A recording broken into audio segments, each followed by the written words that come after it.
Ça va bien, toi, Simon?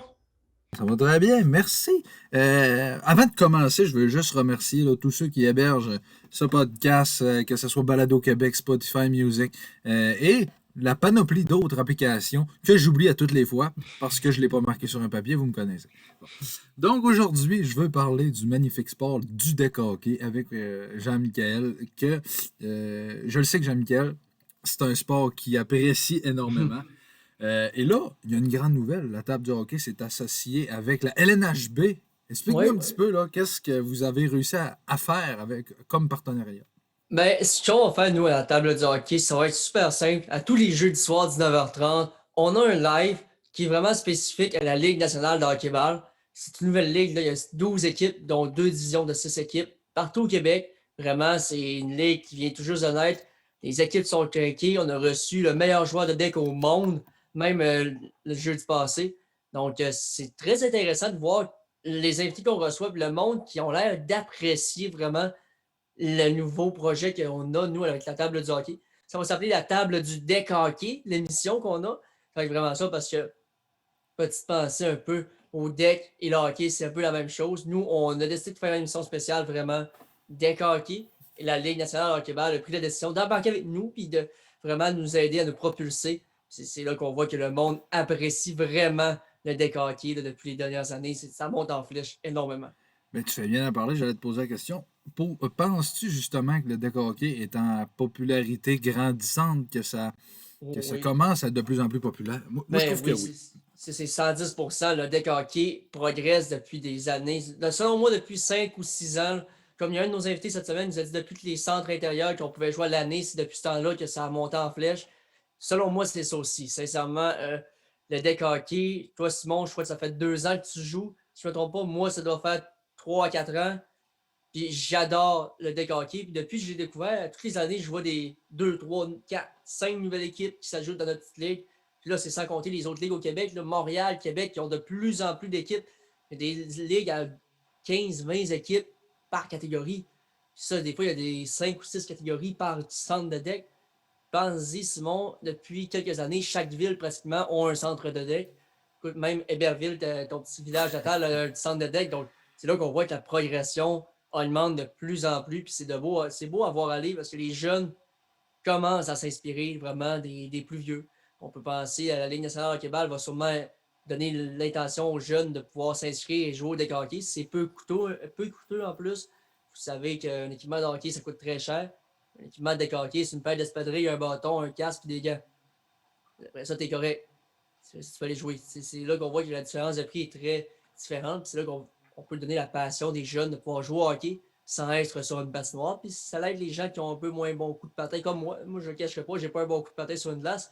Puis là, on voit que ça m'aide énormément au deck hockey. Je suis capable de me démarquer un peu plus. Mais penses-tu justement que dans la LNHB, j'ai vu justement qu'il n'y avait pas d'équipe dans la région. Penses-tu qu'un jour, il pourrait en avoir une? Moi, je suis convaincu que la région de Saguenay-Lac-Saint-Jean est une région qui mériterait d'avoir une équipe. Mais c'est le problème, c'est le fait d'avoir des. C'est comme un repêchage. Vous savez, c'est un repêchage qui va être fait au début de l'année. Puis à chaque année, il va y avoir un repêchage. Les joueurs qui seraient repêchés au Lac-Saint-Jean, il faudrait qu'ils partent de Montréal, aller au Lac-Saint-Jean, au Saguenay, à toutes les fois, aller-retour à tous les jours. C'est le petit point qui me fait peur un peu pour l'équipe de la région qui pourrait arriver.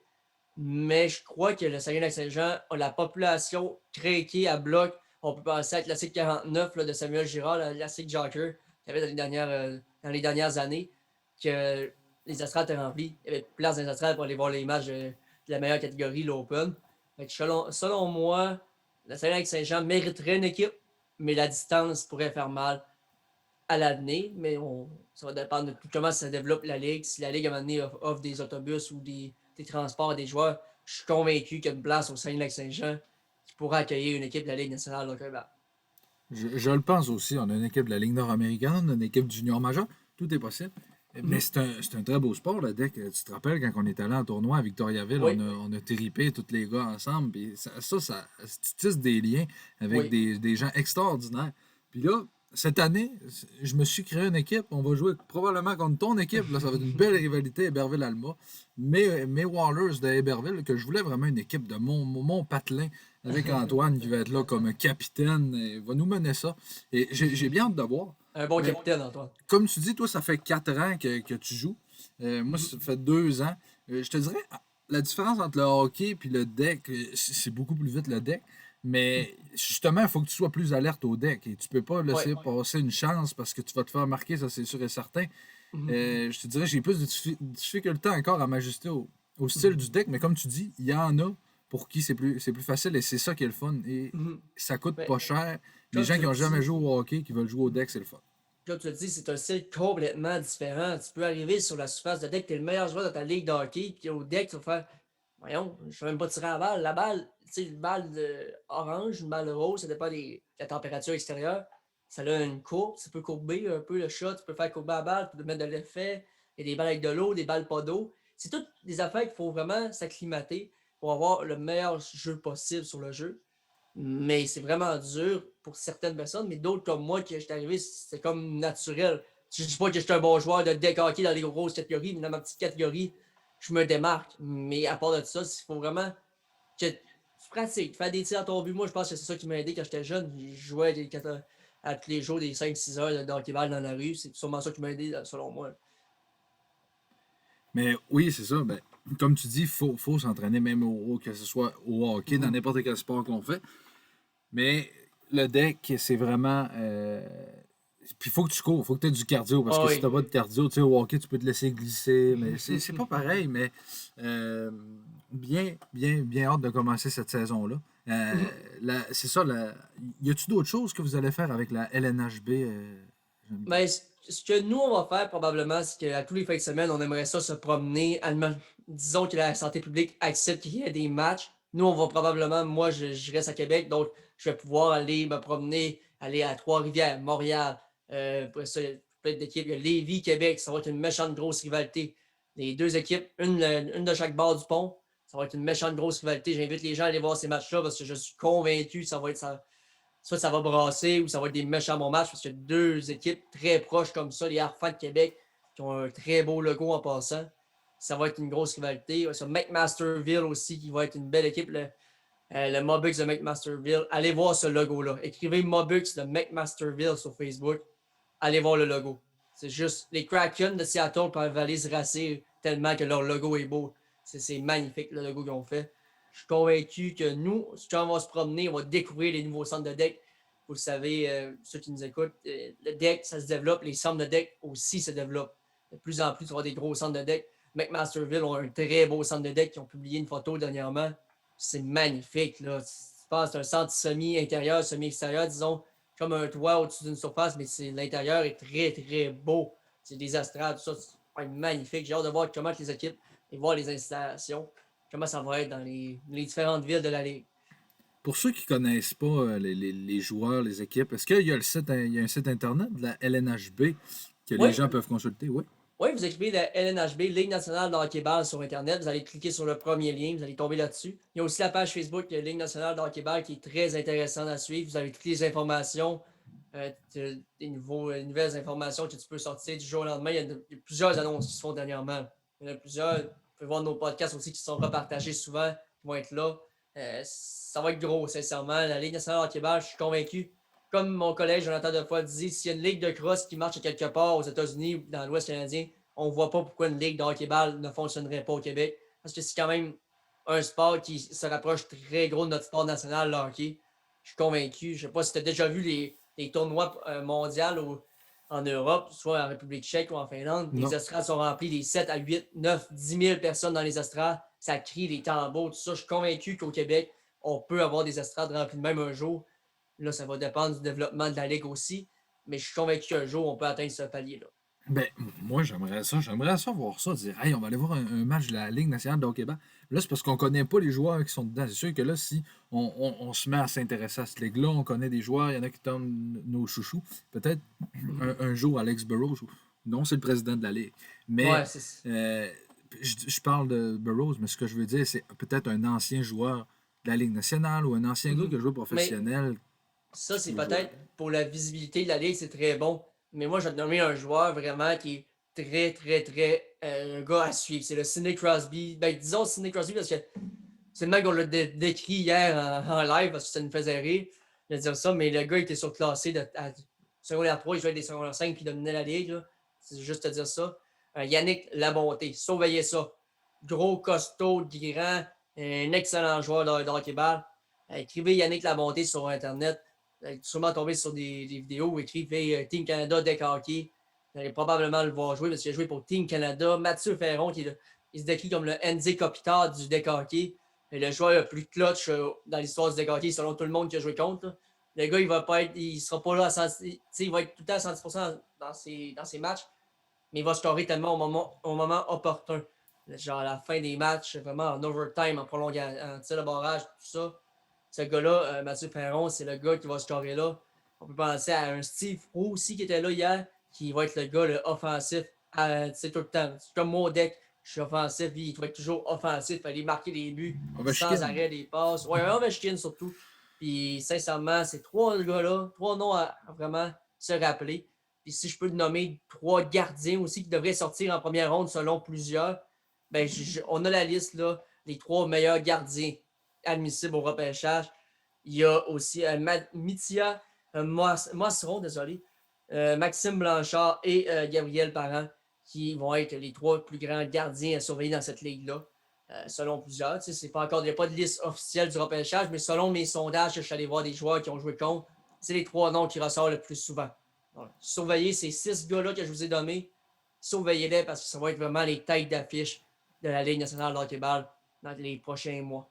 Ça, c'est convaincu. Mais quand tu parles de repêchage, oui. C'est parce que la Ligue est nouvelle oui. Qu'ils font ça. Mais là, comment ils vont y aller pour savoir qui repêche en premier? Ils vont faire une loterie toutes les années? Oui, il y a une loterie au repêchage. D'ailleurs, après la loterie, si je ne me trompe pas, laisse-moi vérifier, je crois que c'est le 18. Oui, c'est le 18. Le 18 du mois qu'il va y avoir une loterie au repêchage. Après la loterie, nous, on fait un live avec les directeurs généraux et les propriétaires des équipes qui vont venir nous jaser de leur loterie, comment ils ont vécu l'expérience de la loterie du repêchage de la Ligue nationale de hockey-ball. Sincèrement, ça va être à surveiller. Puis... OK, fait que c'est gros, c'est pas du niaisage. Ah non, c'est pas du niaisage. On va avoir des émissions spéciales au repêchage. Après le repêchage, parler au premier choix total ou peu importe. Ça va être vraiment, mais vraiment gros. La loterie au repêchage s'en vient. On souhaite ce que Patrick, Patrick nous a dit, pas dans les commentaires, excuse-moi, mais en live, il nous a dit que lui, il espérait vraiment faire une loterie au repêchage comme la Ligue nationale. Vraiment, les cartons, vire le carton, premier, 10e choix total, 12e choix total, 11e, ça y va de même jusqu'au premier. Il aimerait ça faire ça, mais c'est si la santé publique le permet, bien sûr, avec les directeurs généraux dans la place. Sinon, on va s'adapter et on va faire en sorte que toute l'expérience soit très bien vécue pour tous les joueurs repêchés. Donc, ça va être comme au repêchage de Crosby en 2005. Il n'y a personne qui a joué, tout le monde passe sur un pied d'égalité. En plein ça, 110%. Même affaire. La loterie du repêchage va être là, puis après ça, les équipes vont être admissibles à faire les échanges. Sinon, un qui veut s'avancer, il veut donner 5 choix au repêchage pour s'avancer. Ben là, ça t'est risque et péril de perdre 5 joueurs. C'est des choses genre. Puis il y a même, après ça, si tu as passé par le repêchage que tu ne veux pas repêcher, si tu te fais démarquer, si tu te démarques d'aller tourner Alex Burrows, ben les équipes peuvent te signer en tant qu'agent libre. Fait que ça, tu viens de répondre à ma question, que ma prochaine question. Ben, ça fallait que tu t'inscrives parce qu'il y avait une instruction à payer pour être admissible au repêchage. Et si ça, tu peux être agent libre. Si tu te démarques dans les bonnes catégories, prépare-toi à avoir un appel d'un DG qui dit « Hey, mon homme, tu veux-tu venir faire un petit try-out? On t'offre un contrat. » On pourrait te faire jouer. Sincèrement, ça va être gros, cette ligue-là. Je suis convaincu que ça va marcher. Au Québec, ça va être très, très gros. Parce que ma question, c'était, y a-tu justement un moyen de se faire voir, de jouer, un moyen justement pour accéder au repêchage, se faire repêcher? Et tu m'as répondu, justement, ceux qui jouent, là. Oui. Pour ceux qui aimeraient savoir le niveau de jeu, là, c'est du quoi, là? Ceux qui s'y connaissent du H1, sûrement.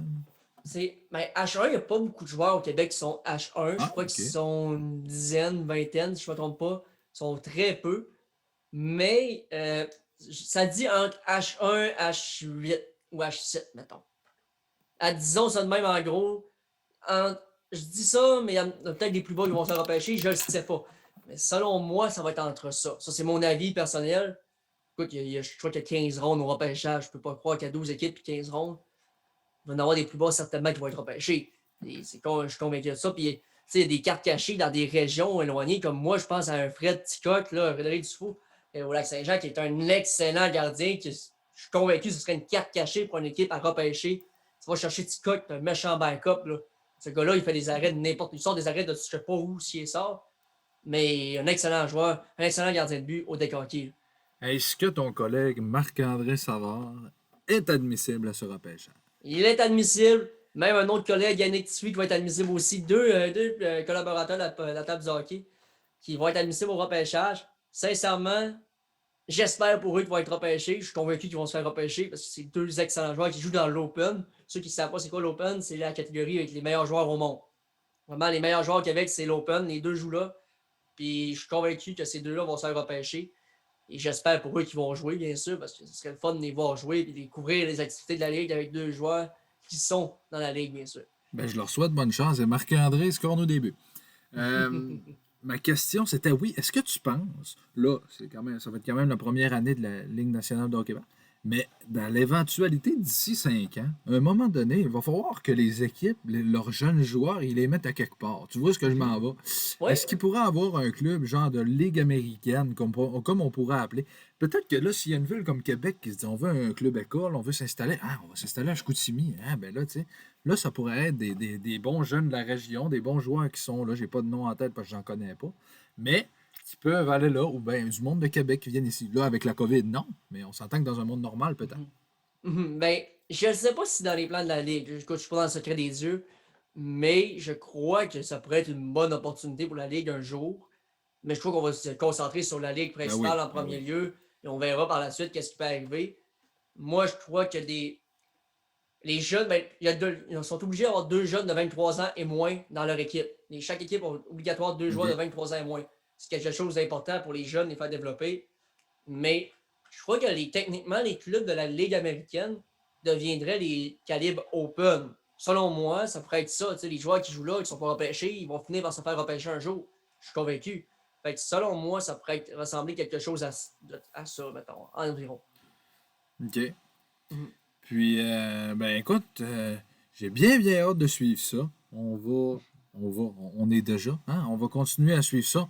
On va s'abonner, on est déjà abonné à la table du hockey. On va suivre ça avec grand intérêt parce que le DEC et la Ligue nationale de hockey-ball, c'est une ligue qui m'intéresse. Tu m'en parles. Je ne savais pas que c'était un repêchage qui a quand même des belles règles. Et qui sait, peut-être un jour, on sera DG d'une de ces équipes-là. Ou de, du moins, Je te le souhaite un jour. Donc, merci, Jean-Michel. Ça fait plaisir, Simon. On se reparle, puis si à un moment donné, tu vas revenir, tu reviendras. Puis, Parfait. vous, ben, abonnez-vous, commentez, commentez, c'est ça. Puis tout ce qui finit en « et », partagez, puis... Merci, Simon. merci, salut. Allez là.